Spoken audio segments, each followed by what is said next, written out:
yêu nước, lại chứng kiến cảnh thực dân Pháp giết chóc đồng bào, chị Sáu đã không ngần ngại cùng các anh trai tham gia cách mạng. Thiếu nữ ném lựu đạn diệt giặc. 14 tuổi, Võ Thị Sáu theo anh gia nhập Việt Minh, trốn lên chiến khu chống Pháp. Chị tham gia đội công an xung phong, hoàn thành xuất sắc nhiệm vụ liên lạc, tiếp tế. Trong khoảng thời gian này, chị Sáu tham gia nhiều trận chiến đấu để bảo vệ quê hương, dùng lựu đạn tiêu diệt 2 tên ác ôn và làm bị thương nhiều lính Pháp. Người con gái đất đỏ còn nhiều lần phát hiện gian tế, tay sai Pháp, giúp đội công an thoát khỏi nguy hiểm, chủ động tấn công địch. Tháng 7 năm 1948, Công an đất đỏ được giao nhiệm vụ phá cuộc meeting kỷ niệm Quốc khánh Pháp. Biết đây là nhiệm vụ gian nan, nguy hiểm, chị Sáu vẫn chủ động xin được trực tiếp đánh trận này. Chị nhận lựu đạn, giấu vào góc chợ gần khán đài từ nửa đêm. Sáng hôm đó, địch lùa người dân vào sân. Khi xe của tỉnh trưởng tới, chị tung lựu đạn về phía khán đài, uy hiếp giải tán meeting. 2 tổ công an xung phong ở gần đấy đồng loạt nổ súng yểm trợ, tạo áp lực giải tán cuộc meeting, đồng thời hỗ trợ cho chị Sáu rút an toàn. Người của Việt Minh được bố trí trong đám đông hô to "Việt Minh tấn công" và hướng dẫn người dân giải tán. Sau chiến công này, chị Sáu được tổ chức tuyên dương khen ngợi và được giao nhiệm vụ diệt tề trừ gian, bao gồm việc tiêu diệt tên cai tổng tòng. Tháng 11 năm 1948, Võ Thị Sáu mang theo lựu đạn tra trộn vào đám người đi làm căn cước. Giữa buổi, chị ném lựu đạn vào nơi làm việc của Tòng, hô to "Việt Minh tấn công" rồi kéo mấy chị em cùng chạy. Lựu đạn nổ, tên Tòng bị thương nặng nhưng không chết. Tuy nhiên, vụ tấn công khiến bọn lính đồn khiếp vía, không dám truy lùng Việt Minh giáo giết như trước. Tháng 2 năm 1950, Võ Thị Sáu tiếp tục nhận nhiệm vụ ném lựu đạn, tiêu diệt 2 chỉ điểm viên của thực dân Pháp là Cả Suốt và Cả Đay, rồi không may bị bắt. Trong hơn 1 tháng bị giam tại nhà tù Đất Đỏ, dù bị giặc tra tấn dã man, chị không khai báo, địch phải chuyển chị về khám Chí Hòa. Chị Sáu tiếp tục làm liên lạc cho các đồng chí trong khám, cùng chị em tại tù đấu tranh đòi cải thiện cuộc sống trong tù. Trước tinh thần đấu tranh quyết liệt của chị Võ Thị Sáu, thực dân Pháp và tay sai mở phiên tòa, kết án tử hình đối với nữ chiến sĩ trẻ. Chúng chuyển chị cùng một số người tù cách mạng ra nhà tù Côn Đảo. Nhờ sự kiên cường, dũng cảm, trung thành, Võ Thị Sáu được kết nạp vào Đảng Lao động Việt Nam và công nhận là đảng viên chính thức ngay đêm trước khi hy sinh. Hé lộ những giây phút cuối đời của nữ anh hùng huyền thoại. Trong thời gian bị giam cầm ở địa ngục trần gian Côn Đảo, ông bị giam chung phòng với một tù nhân tên là Tám Vàng 70 tuổi, quê ở Trà Vinh, bị thực dân Pháp kết án chung thân, tù khổ sai, lưu đày biệt xứ. Dù gọi là tù thường án, nhưng ông Tám Vàng vốn là một tay lưu manh, anh chị có tiếng và đã ở tù hơn 40 năm ở Côn Đảo. Sau này được các chiến sĩ cách mạng giác ngộ nên Tám Vàng từng bước thay đổi nhận thức, chọn cách sống có ý nghĩa. Khoảng 4 giờ sáng ngày 23 tháng 1 năm 1952, giữa mùa gió trướng, những cơn sóng dữ ào ào đập vào bờ, bầu trời u ám, có tiếng hô vang lên từ các trại giam vọng lại, phản đối xử bắn Võ Thị Sáu. Phản đối, đà đảo thực dân Pháp. Tên chúa đảo và thuộc hạ hoảng hốt liền ra lệnh khóa chặt cửa các chuồng giam. Chúng trói chị Sáu vào gốc bàng, hướng về nghĩa địa Hàng Dương. Chúng lấy khăn bịt mắt, nhưng chị Sáu phản đối không cho bịt. Chị vẫn tự nhiên, hiên ngang ca hát, mắt sáng rực, nhìn thẳng vào bọn lính sắp bắn, hát bài "Chiến sĩ Việt Nam" lên đàng. Tên lính Lê Dương cách chị 15 mét. Khi bắn chị không chết, vẫn hát, đôi mắt nhìn thẳng vào bọn lính bắn chị. Bọn lính run sợ, không dám bắn tiếp. Tên chúa đảo chạy đến, ho hét bọn lính bắn tiếp. Khi Tám Vàng cởi dây trói cho chị Võ Thị Sáu thì mắt chị vẫn mờ, cơ thể còn ấm nóng. Chính tay ông đã vuốt mắt cho chị. Và cũng vì nể phục chị Võ Thị Sáu nên thay vì lấp đất chôn xác, ông Tám Vàng đã bí mật tìm 4 tấm ván làm hòm dã chiến, chọn nơi an nghỉ cuối cùng và lập bia mộ bằng cột xi măng cho nữ chiến sĩ trinh sát đội công an xung phong Đất Đỏ Võ Thị Sáu. Có lẽ vì sự anh hùng, gan dạ, không khuất phục trước kẻ thù nên sau khi hy sinh, Võ Thị Sáu được nhiều người cho là thần thánh linh thiêng. Chính điều này đã khiến tất cả công chức, giám thị, binh lính của chế độ cũ cùng gia đình khi bị phân công ra đảo nhận nhiệm vụ hoặc sinh sống đều đến mộ thắp nhang cho cô Sáu. Thậm chí trong gia đình họ còn thờ cô Sáu.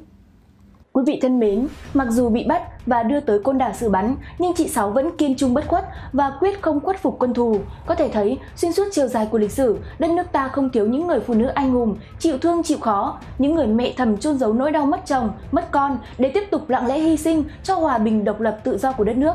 Những cô gái chưa kịp hưởng tuổi thanh xuân đã quên mình đi giao liên, du kích đúng như câu nói, giặc đến nhà, đàn bà cũng đánh. Vậy đó là những nữ anh hùng nào trong lịch sử Việt Nam khiến kẻ thù phải khiếp sợ? Hãy cùng Việt Sử Toán Thư đi tìm hiểu ngay sau đây nhé! Thứ nhất đó là Hai Bà Trưng, nữ vương đầu tiên trong lịch sử. Một vinh dự lớn lao cho phụ nữ nước ta có Hai Bà Trưng mở đầu những trang sử vẻ vang chống ngoại xâm, giành độc lập cho Tổ quốc. Hai bà là Trưng Trắc và Trưng Nhị, con gái lạc tướng Mê Linh thời vua Hùng, rất chú trọng dạy hai con chí khí yêu nước. Trưng Trắc có chồng là Thi Sách, đã bị thái thú Tô Định, nhà Đông Hán giết hại. Để chống lại ách chiếm đóng của nhà Hán và trả thù cho chồng, Trưng Trắc cùng em là Trưng Nhị phất cờ khởi nghĩa, dựng lại cơ nghiệp xưa của vua Hùng. Cuộc khởi nghĩa của hai bà diễn ra vào năm 40 đầu thế kỷ thứ nhất.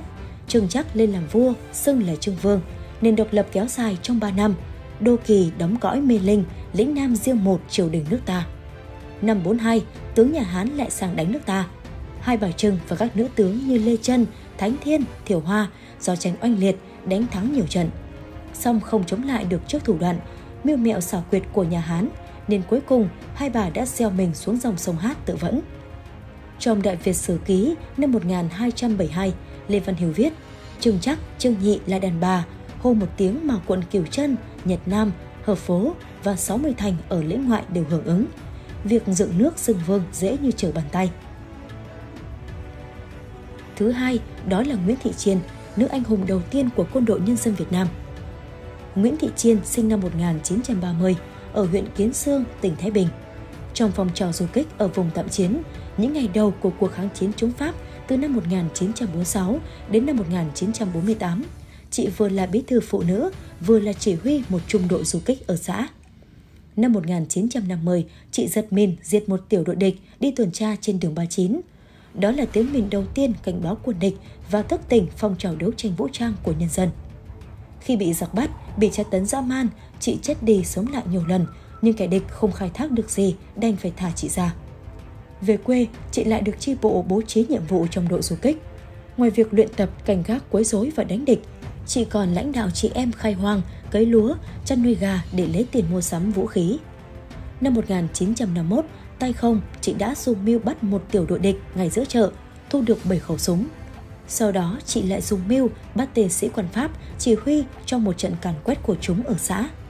Năm 1952, trong đại đội anh hùng chiến sĩ thi đua toàn quốc lần thứ nhất, chị được Hồ Chủ tịch tặng một khẩu súng ngắn, được thưởng huân chương kháng chiến hạng nhất, huân chương quân công hạng 3 và chị được tuyên dương anh hùng lực lượng vũ trang. Thứ ba, đó là Đinh Thị Vân, nữ đại tá tình báo giỏi nhất.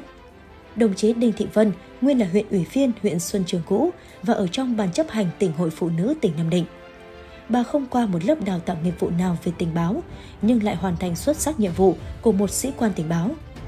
Đồng chí đã đi sâu tổ chức tình báo, hồi Pháp chiếm đóng Hà Nội và thời kỳ Mỹ Ngụy chiếm đóng Sài Gòn, khai thác những tài liệu quân sự có giá trị, có ý nghĩa chiến lược để phục vụ sự nghiệp chống xâm lược giải phóng đất nước.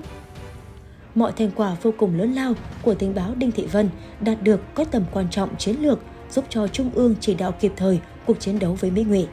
Những tài liệu hết sức cơ mật đó không phải chị mua được mà là kết quả của sự cảm hóa, thuyết phục, vận động kiên trì quần chúng trên ý thức lấy dân làm gốc. Sĩ quan tình báo Đinh Thị Vân đã vinh dự được Đảng, Nhà nước phong tặng danh hiệu Anh hùng lực lượng vũ trang nhân dân. Và sau khi cuộc kháng chiến chống Mỹ cứu nước kết thúc, giải phóng miền Nam, thống nhất đất nước, đồng chí được Bộ Quốc phòng phong hàm đại tá. Thứ tư, đó là Võ Thị Thắng, người sinh viên yêu nước can đảm. Hình ảnh chị Võ Thị Thắng ung dung mỉm cười, đứng giữa hai hàng lính dẫn giải, chính là hình ảnh của một sinh viên yêu nước, một chiến sĩ biệt động với nụ cười chiến thắng mà một phóng viên người Nhật đã kịp ghi lại trong phiên tòa của Mỹ Ngụy năm 1968. Năm 11 tuổi, chị đã làm liên lạc cho cách mạng. Và sau đó, năm 17 tuổi, chị tham gia phong trào đấu tranh của sinh viên, thanh niên và học sinh Sài Gòn nhằm xây dựng căn cứ chính trị, chuẩn bị cho đợt tiến công năm Mậu Thân năm 1968. Chị còn tham gia vào phong trào công nhân và lực lượng vũ trang trong lòng thành phố. Khi thực hiện nhiệm vụ trừ gian ở Phú Lâm, chị bị giặc bắt. Chúng tuyên án khổ sai 20 năm với chị và đáp trả lời chúng là nụ cười với lời thách thức. Liệu chính quyền các ông có tồn tại đến 20 năm để cầm tù tôi không? Câu nói nổi tiếng ấy chính là lời khích lệ toàn dân đánh giặc. 6 năm dòng bị đày đọa, tra tấn, đồng chí cũng như nhiều đồng chí khác đã không bị khuất phục trước cường quyền bạo lực của kẻ thù. Tại nhà tù, trong hoàn cảnh khó khăn, đồng chí đã lấy nó làm môi trường để rèn luyện, thử thách phẩm giá, ý chí và lòng trung kiên với dân tộc, với Tổ quốc. Bản lĩnh của người sinh viên yêu nước can đảm đã là tấm gương cho biết bao chiến sĩ cộng sản noi theo. Đến tháng 3 năm 1973, theo Hiệp định Paris, kẻ thù đã phải trao trả các chiến sĩ cách mạng bị giam cầm. Đến lúc ra tù, đồng chí vẫn ngẩng cao đầu với tư thế của người chiến thắng. Sau hòa bình, đồng chí vẫn luôn tâm niệm lời dạy của Hồ Chủ tịch, vẫn luôn chấp hành chủ trương của Đảng, Nhà nước, lắng nghe tiếng nói của dân khi được bầu làm đại biểu Quốc hội. Sau này, đồng chí nhận nhiệm vụ đứng đầu ngành du lịch và đưa ngành trở thành một mũi nhọn trong nền kinh tế nước nhà. Thứ năm, đó là Nguyễn Thị Định, nữ tướng duy nhất của Việt Nam ở thế kỷ 20. Bà Nguyễn Thị Định sinh năm 1920 tại xã Lương Hòa, tỉnh Bến Tre. 16 tuổi đã tham gia cách mạng, 18 tuổi được kết nạp vào Đảng Cộng sản Đông Dương. Sau khởi nghĩa, bà là một trong những người đầu tiên đưa vũ khí qua đường biển vào miền Nam trong cuộc kháng chiến.